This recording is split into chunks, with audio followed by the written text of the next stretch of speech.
Hey sis, why didn't you come to mom's funeral? What? I can't believe you didn't even show up to mom's funeral. It's shocking and heartless. I never thought my own sister could do something like that. I was taken aback by my sister's sudden phone call. Our mother had passed away 3 years ago, and we held a proper funeral then. I couldn't understand what she was referring to. I'm married now with children of my own. My husband and I both work, but we make sure to give our children extra love and attention so they don't feel neglected.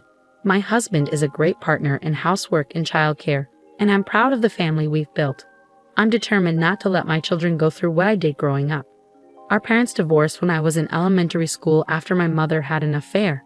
My father found out about it because I told him. People often assume children will side with their mother, but I didn't. My mother was far from the nurturing figure everyone imagines. I never felt loved by her. She showed favoritism towards my younger sister, while I was burdened with the household chores. It wasn't just expected, it was forced on me. My mother resented me for revealing her affair and made my life a misery because of it. I still carry the emotional and physical scars she inflicted. When the divorce was finalized, my mother took my sister and left. Thankfully, my father and grandparents ensured I maintained contact with my sister, and we continued to meet regularly. However, as I entered middle school, our visits became less frequent. At first, I thought it was just a matter of adult responsibilities, but it seemed my sister was deliberately avoiding me. After she turned down my invitation several times, I asked if I had done something to upset her. My sister explained that our mother had told her the collapse of our family was my fault. In their eyes, I was the one who betrayed the family. My sister believed that if she continued to see me, she would risk being cast aside as well. She found it too difficult to contact or meet me behind our mother's back and asked me to stop trying. I told my sister that our mother was the one who betrayed us first by cheating on our father and breaking up our family. Although my sister was aware of our mother's affair, she still blamed me for telling our father. Despite understanding the situation, she remained firm in her view that I was the traitor since she had to live with our mother. She wouldn't accept my perspective, insisting it was my fault for not turning a blind eye. While all this was happening, my father remarried, and I gained a stepmother. Initially, the adjustment was challenging, but my stepmother worked hard to become the mother figure I had been missing. Appreciating her efforts, I decided to embrace my new family and cherish my stepmother. Over time, I stopped trying to reach out to my sister, and we gradually lost touch. I had no lingering attachment to my biological mother, who had favored my sister. I was able to attend college and secure a job, preparing to give back to my father and stepmother. But then, just as I thought I could start repaying them, my father tragically passed away in an accident. Although we had grown distant, I notified my sister about our father's passing, reminding her that he was still her father. Instead of expressing sympathy, she scoffed and said, "Serves him right," followed by a mocking laugh. I thought she might attend the funeral, but neither my biological mother nor my sister made an appearance. Their absence was surprising, but they both showed up later when the time came to discuss my father's inheritance. Their sudden arrival caught everyone off guard, especially given their flashy and overly elaborate attire and makeup. They looked so different from the mother and sister I once knew that they were hardly recognizable. "At least let us know when the inheritance meeting is," they demanded. We had to check every day because we didn't know when it would happen. My mother claimed she had been waiting nearby since the funeral ended, eager to join the inheritance discussions. It seemed more appropriate for her to attend the funeral instead, especially since the meeting was scheduled for the day immediately following the funeral. "Because of what you said, my poor daughter had to endure so much. You're going to give us a fair share, right?" Although they divorced and lived separately, the children still have inheritance rights. I never intended to deny that. My father's personal estate wasn't substantial enough to be widely distributed among the family. I can support myself through my job, and my stepmother is young enough to continue working. She seems inclined to work for a while longer, so even if I handed over my father's estate to my biological mother, my stepmother wouldn't be financially strained. To avoid further disputes, I decided to forgo my claim to my father's inheritance. What a fool! He made such a big deal out of a minor affair and pushed for a divorce. I agreed because staying with such a narrow-minded man was stifling. It wasn't our dad who left Mom, it was Mom who left our miserly dad. Poor you, having to grow up with such a father. My mother mocked and belittled my late father, while my sister joined in, laughing harshly and echoing her criticism. My sister went as far as to insult me, suggesting it was pathetic that I was raised by a father who had been abandoned. Neither of them showed any empathy or understanding for the sorrow and loss my father faced after being betrayed. Say whatever you want about me, but please respect our father's memory. What? The traitor speaks. You're the cause of all our troubles.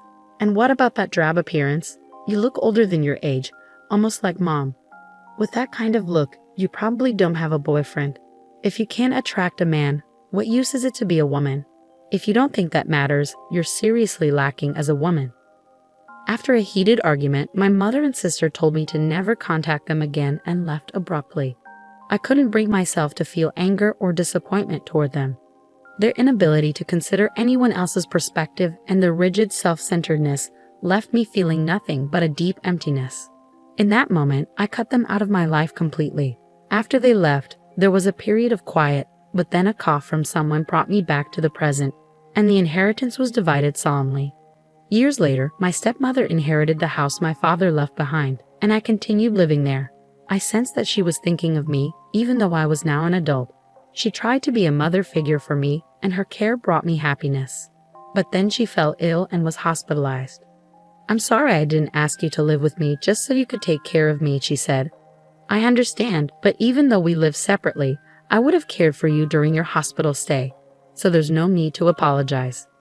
I visited the hospital to care for my stepmother whenever I could take a break from work. I didn't want any regrets like I had when my father was ill. Perhaps it was a form of self-satisfaction. Her time was limited, and I wanted to spend as much of it with her as possible. Throughout this difficult time, one man stood by me. Before my stepmother's illness was discovered, we had been planning our wedding. However, just as we were about to finalize our plans, we found out about her illness. I suggested postponing the marriage, but my partner felt it would be better to provide my stepmother with the reassurance of our commitment, and his presence proved invaluable to me. When the moment was right, I introduced him to my stepmother. He told her, "I'm excited for us to share our lives together, the three of us." His words and support meant the world to me. He added, "I have to see you in your wedding dress for your father's sake." This seemed to be her greatest joy, and she held on longer than expected. But a few days after our wedding, she passed away, joining my father in rest. My stepmother was financially secure, and I inherited a significant sum. With what she left behind, 3 years later I was able to build a happy family. However, my husband and I agreed from the start of our marriage to continue working and live within our means without depending on the inheritance.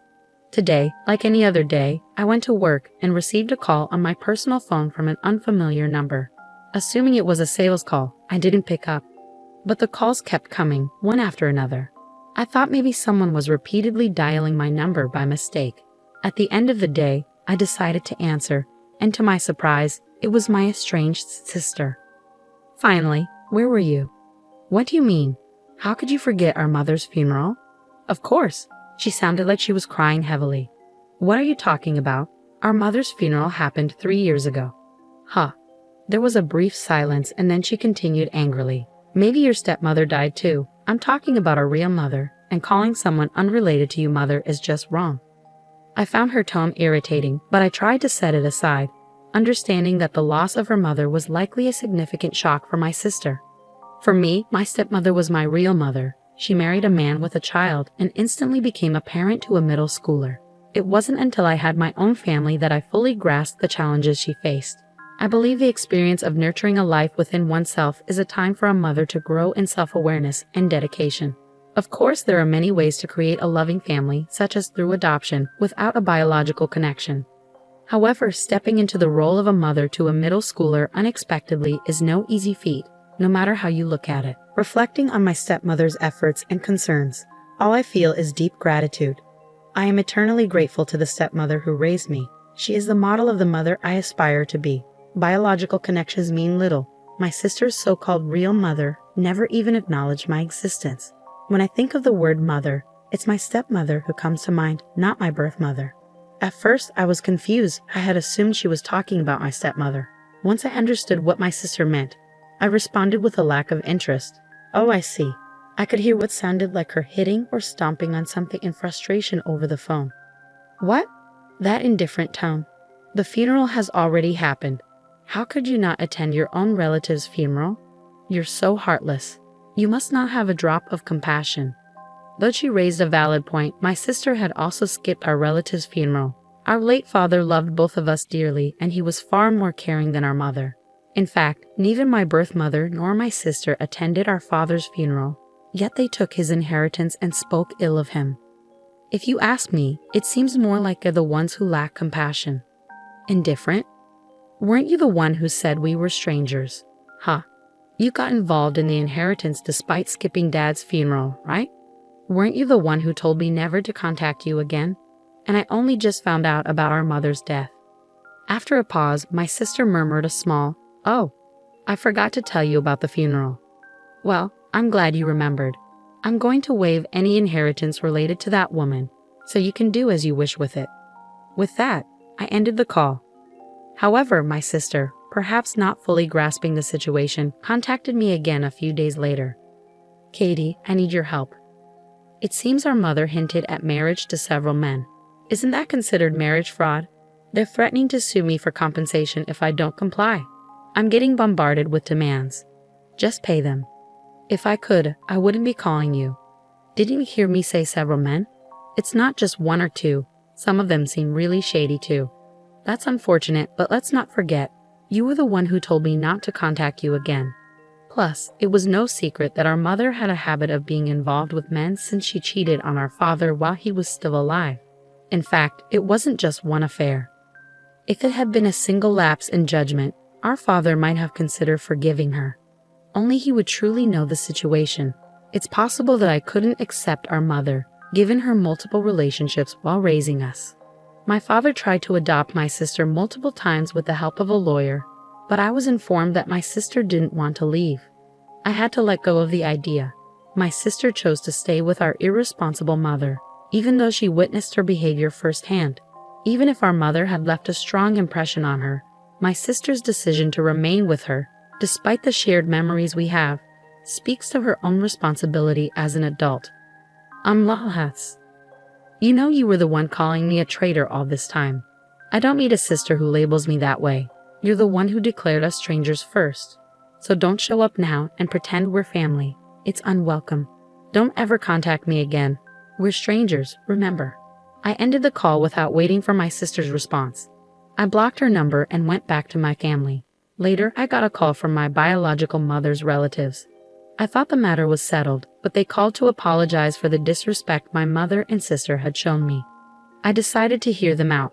They acknowledged how poorly my mother had treated me and expressed their shock at her audacity in trying to claim my father's inheritance after we had been separated. They offered sincere apologies for allowing her visit at a time when I was still grieving. But that's all in the past now, I said. Then they brought up my sister. Apparently, she was following in our mother's footsteps and acting irresponsibly with men.